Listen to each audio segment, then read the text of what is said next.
What's going on, dudes and dudettes? A lot of news to uncover off the top. So, yes, the Chargers beat Jacksonville 39-29. Could have been a lot easier victory if they were just still consistent.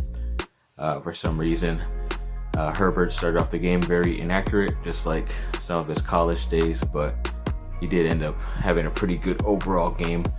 And he did reach a stat that he averaged at least 250 yards every single game he started, which is a record that Patrick Mahomes has in his first 5 career games. So, I mean, it's not like it's saying he's going to be the next Mahomes, but he is the correct type of quarterback for what the Chargers need, I guess, right now.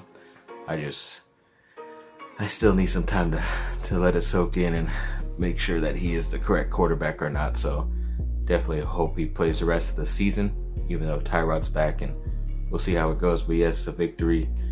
And I mean, they ended up moving back 2 spots, at least only, to 10th place when it comes to the NFL draft next year. So, I mean, they're still bottom 10. I prefer a top 10 pick. So either way, I'll be excited, but it does seem like they're gaining momentum. They play Denver this week, most likely going to be snowing up there. So it'll be the first time most of those guys play like that. So we'll see if they even come close to getting that victory or not. And yes, Pat Riley made some headlines after the NBA Finals saying that there should be an asterisk over the win. That was probably his first statement, but of course he has to backtrack it, saying it is an asterisk for the Miami Heat, not the Lakers, just because Miami Heat had so many injuries and could have made a different outcome of the series, he thinks, if they were healthy. It's like, yeah, possible, but I kind of see that he's still sour about it. Of course, he wanted his team to win, but I think in the end, the better team won. But I don't know. It's just, I don't think he ever complained whenever Showtime Lakers won against certain type of competition, if there were any injuries or not, or maybe that's why he couldn't really win with the Knicks, so I don't know. I know he's a tough competitor. He's always going to fight, but yeah, I think this is just BS stuff. So don't really have to worry about it. But the NBA has kind of been deciding that they want to restart the season around December 22nd, which is, of course, the main reason is only to have basketball games on Christmas Day, which is kind of like their main thing. But I don't know.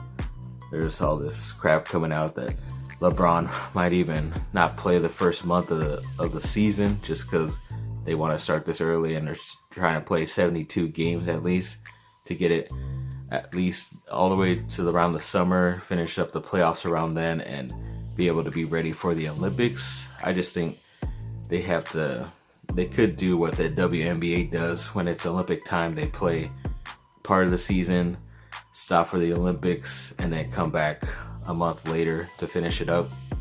You could do that and still start around Thanksgiving, December of next year as well. But I don't know. It's very difficult, especially if LeBron decides he's going to end up doing that, resting his body. Yeah, they had a lot of time to rest, but it wasn't really that great of rest during COVID. So I don't know.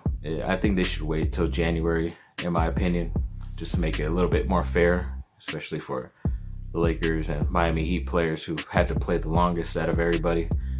And yeah, I just think it's still a lot fair. I know they're just trying to get as much money as they can, but I just think, in all fairness, they should just wait it out, miss a couple millions of dollars, and make it fair for everyone. That's all I ask for. And then, yeah, big topic of USC football news. They had mentioned the last video that they had suspended a wide receiver, but they didn't really mention any reason why. A lot of other news came out saying that apparently he did apply for unemployment, EDD, and he did get it, but there was no real 100% true facts of how he did it, if he said he worked as a football player or if he didn't really have a job while he's there, because sometimes some college football players have jobs on campus to be able to get some extra cash. But I don't know, it's kind of weird. A lot of the coaches, President Folt and athletic director Mike Bone aren't commenting on anything.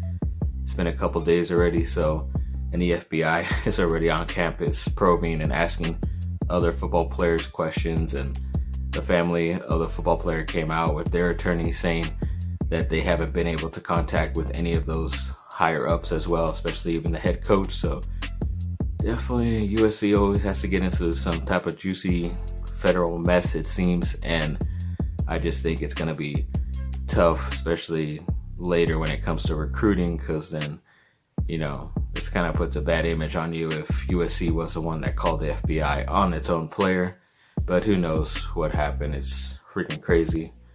I know they did recently stop an unemployment thing that people in Beverly Hills were trying to do with like millions of dollars they were getting, and claiming that, I don't know, it's just crazy stuff. But yeah, hopefully it's nothing too crazy and we do get some recruits after this. But yeah, I think that's just going to be the major fallout out of everything.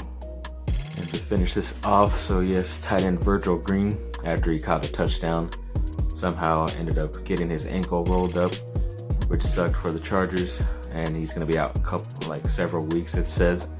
So if they somehow make the playoffs, he might be available. But yeah, doesn't look good. A lot of these guys going down with ankle injuries. It's pretty crazy. And then when it comes to Trey Jones, formerly of Duke, who's heading into the NBA Combine right now to get drafted. Apparently, he's trending to be a high lottery draft pick, which is really cool. But at least sometimes when you're considered a lottery pick, it's still like picks 1 through 14, I believe. All the teams that don't make the playoffs are considered the lottery.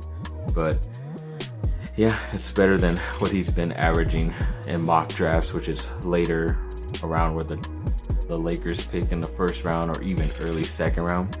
So maybe some team will like him, take a chance on him, because he's definitely a very, very talented player. His scoring has gone down, but his playmaking went up. If he could just bring that scoring up a little bit more with that new playmaking, I think he could be a very good steal in this draft wherever he goes. Then they're comparing a lot of guys right now. Rashad Bateman, a wide receiver from the University of Minnesota. They're comparing him a lot to Keenan Allen. Very weird, just because I've liked Bateman a lot as a receiver the past couple years. I've been watching him. It's been really awesome. I loved him. I would love for him to be on the Chargers. It's just weird, the comparison. I see it a little bit, other than maybe because they wear the number 13. But yeah, they do have a lot of good route running abilities and a lot of good moves after the catch as well. So I guess I could see some of the comparisons, but it might be tough to draft a guy like that, because you might have to get him in the first or second round. Wouldn't mind the second round, but definitely not the first round for the Chargers. Guy they mentioned in the first round is a tight end, Kyle Pitts, out of Florida. They said he would be a first round selection for the Chargers. I don't think that's good, just because the Chargers don't need a tight end, especially a more receiving type of one in the first round. I don't like that. And Michael B. Jordan, who's looking to get Creed 3 going, might be in talks to direct it, which is pretty cool. He's kind of going in the same footsteps as Sylvester Stallone, where he eventually directed most of the Rocky movies as well. So that'll be cool to see. Then Tom DeLonge recently had a new release with an artist named Aluminum, which I guess is more of like a DJ type of person. Song called Paper Thin. It's a pretty cool, different sounding song. Definitely not what I'm used to from Tom DeLonge, but you guys should definitely check it out. Thanks for watching. Have a great rest of your day. Bye on. I'm losing video, sorry.